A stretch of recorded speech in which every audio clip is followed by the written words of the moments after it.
Hello and welcome to the Classroom Professor Math Podcast.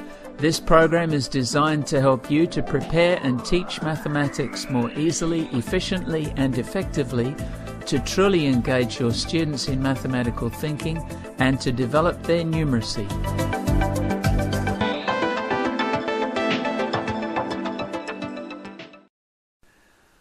G'day everyone, welcome to episode 12 of the podcast.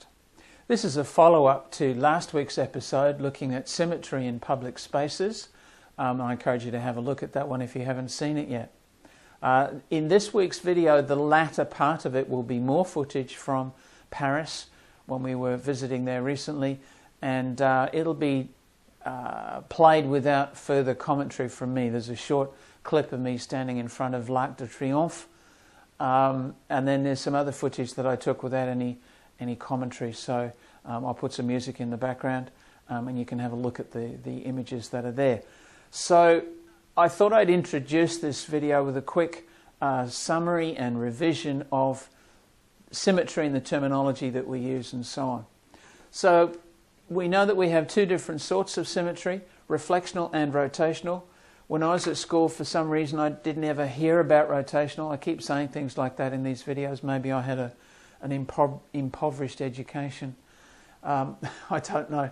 Anyway, we have two different sorts. Reflectional is probably the best understood, the best known, the most obvious. We might call it mirror symmetry because we can use a mirror to look at a shape or an object and see if it in fact has symmetry. So if I try drawing, I'm not a great artist of course, but if we have a shape, I don't know, what can I do here? I'm just making this up as I go along. But if we have whatever shapes we like, providing they're copied on both sides, of course it has symmetry. We could use a mirror to investigate this, as I mentioned before. Where I work we have plastic mirrors that you can see through, so you could put it in this position and look through it and look at the reflection at the same time and see if they match up. Great resource for the classroom. So we refer to having a line of symmetry if it's two-dimensional like this. And of course an exercise for students is to find the line of symmetry, or perhaps multiple lines depending on the shape. If it's a three-dimensional object like the buildings that I'm showing in these videos, and especially last week in the Grande Arche and then this week in l'Arc de Triomphe and other places, because it's three-dimensional, it's not just a line but it's a plane of symmetry. And again we can use a mirror to hold it up and look at the reflection. The other sort of symmetry is rotational. This one is based on the idea that if you rotate a shape or an object less than a complete turn, or 360 degrees, it looks the same. So common shapes like squares and so on have rotational symmetry, and that's a very common and very simple example. But we could add more features to this. Let me see if I can get this right. Something like this.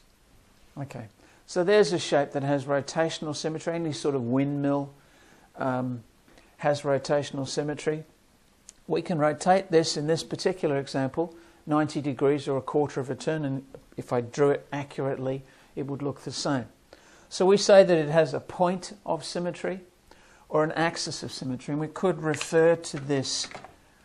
Let me just put this in here. I don't know if this is the official term, but you could call this point symmetry to distinguish it from mirror symmetry. So it has a point if it's two-dimensional, or if it's a three-dimensional object, it has an axis of symmetry, so a line that goes right through the center. And there are lots and lots and lots of everyday examples of this that you can look at. There are other terms that we use. One in particular I'll just mention is orders of symmetry. So in both cases we can say what is the order of symmetry. In here it's order 1 because there's only one line of symmetry, but other shapes would have different orders. In this example, this has an order of symmetry as well in terms of rotational. How many positions does it have? And the answer, of course, is 4. So this has rotational symmetry of order 4. And we can also refer, and I'll write this one down as well, we can have an angle of symmetry, which is the angle through which you rotate it before it looks, to get it to look the same. And of course, that angle here is 90 degrees. So there we are, quick introduction, and on with the video that I shot earlier.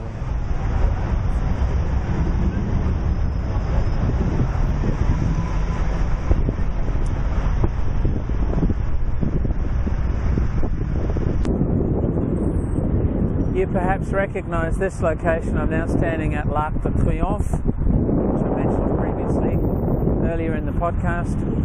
This is once again a really, really spectacular monument, and I've never been here before, so this is a great thrill to be here.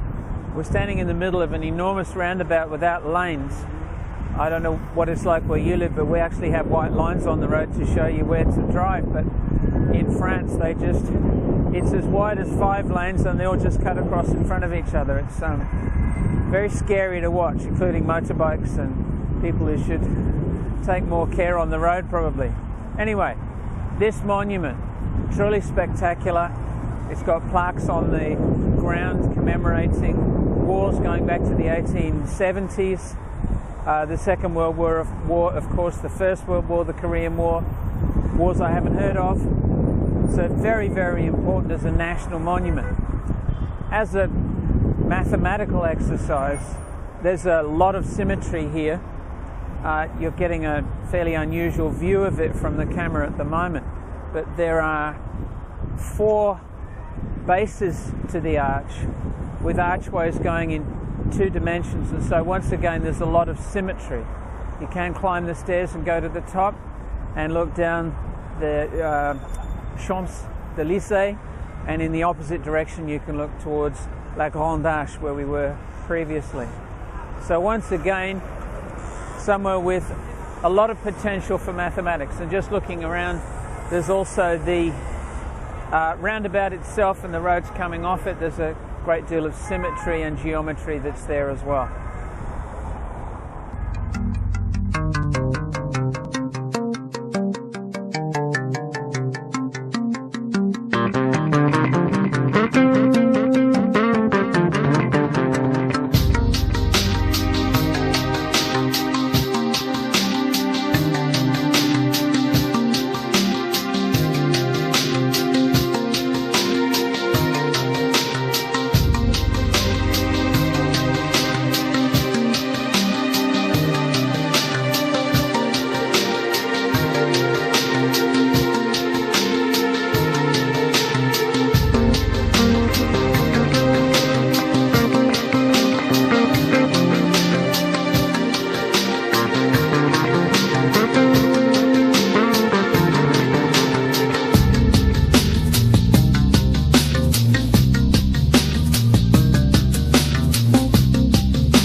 Thank you for joining me on the Classroom Professor Math podcast. You can email me via peter@classroomprofessor.com or follow me on Twitter with the username peter_price. You can also visit our website at www.classroomprofessor.com to download free resources including the ebook 10 Minutes a Day Times Tables Worksheets. If you have enjoyed this podcast, please go and rate this show on iTunes. I look forward to speaking with you next time, and until then, goodbye.